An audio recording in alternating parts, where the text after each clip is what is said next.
guys, what's going on?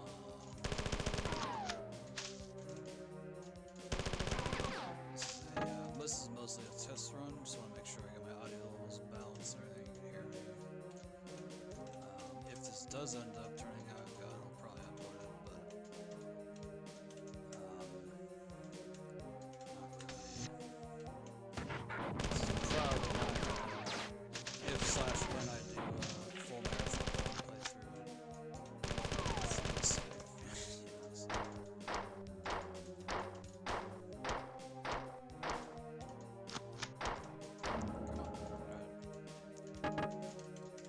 But, you know, I have wanted...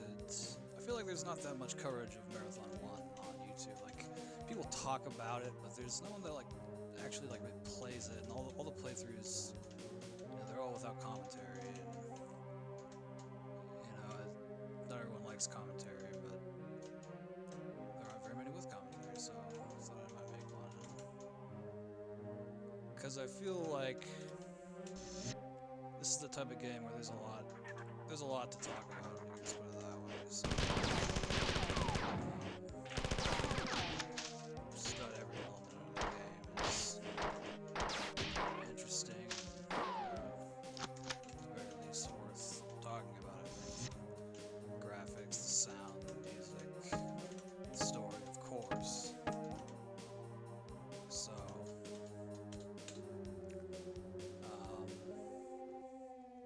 this is definitely the type of game that a lot of people, not your average person's not really going to understand what this game is or why they should care. But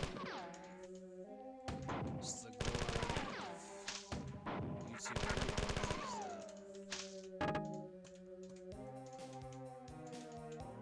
you can, if you are looking for this, then it's, you know, it's probably on YouTube, so that's why.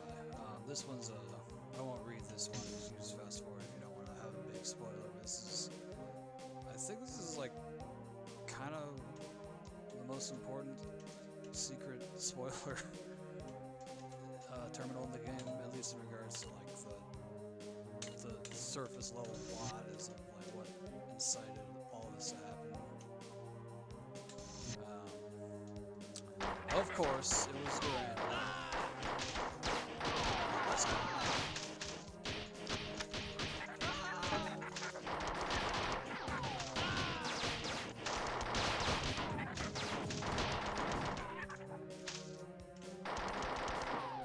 Yeah, you know, this game,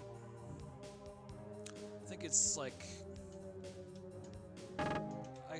this game holds a different status to like than the rest of the, you know, original boomer shooters like Doom or even Quake. This game just did a lot of stuff differently. It's mostly the same, but it did a lot of little things differently that add up to it. You know, feeling really different, even though it is still essentially the same. You know, there's not really much different about Marathon from a gameplay perspective, from a combat perspective, compared to Doom. Doom 1, that is, or Doom 2.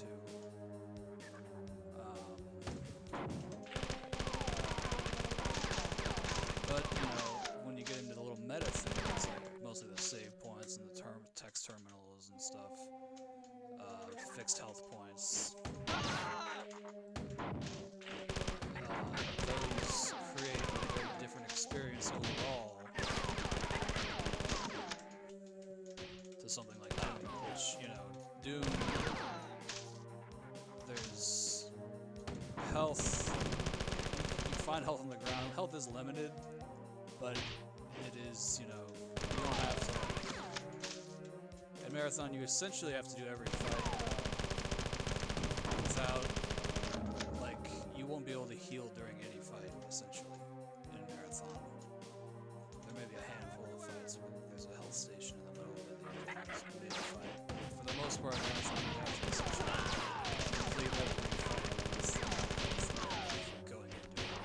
Doom, most fights, almost all arenas will have some health in them. Of course, Doom doesn't have health stations.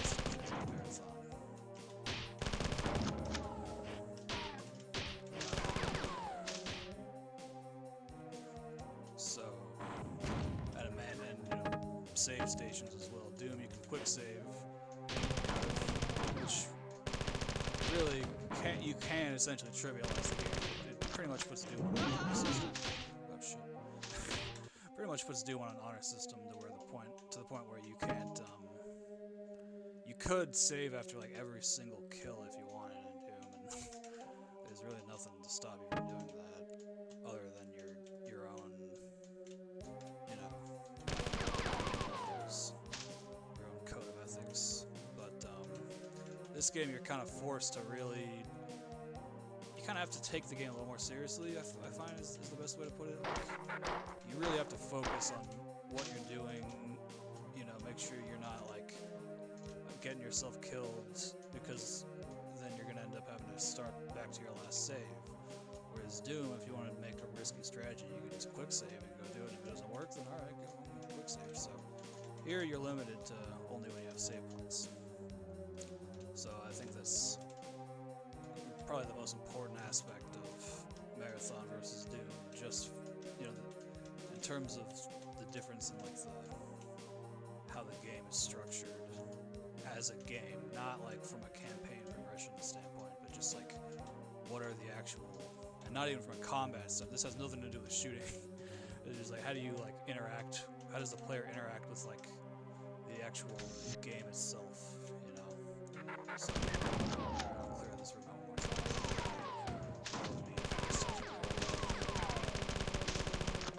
But so everything that I just described is essentially what makes you care about what's happening in the game, because you know that if you're just kind of absentmindedly running through it, you're either going to get lost. Yeah, best case scenario you'll get lost, or worst case scenario you'll die and lose half an hour of progress. So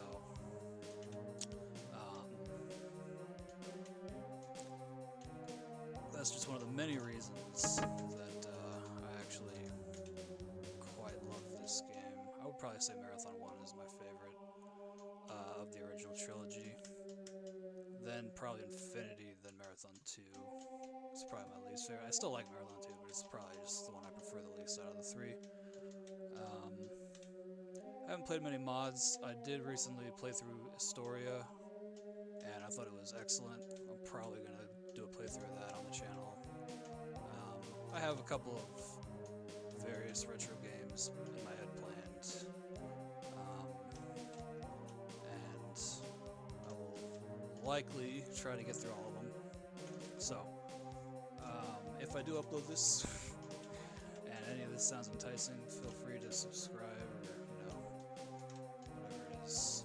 I haven't been uploading, I haven't uploaded, I literally haven't uploaded in years. But, I think it may be time. And when it comes to retro games, I'm not going to be streaming them, I'll just record them. So, if I play through any new AAA games, like the new Resident Evil when it comes out, I may stream that one, just to get the mod. So this channel may be a rare occasion where the AAA games end up having worse video quality than the retro games, because I'm sure this will be 1080p, but Twitch is like limited to 720, so... Alright, whatever. That's all. Talk to you guys in the next one.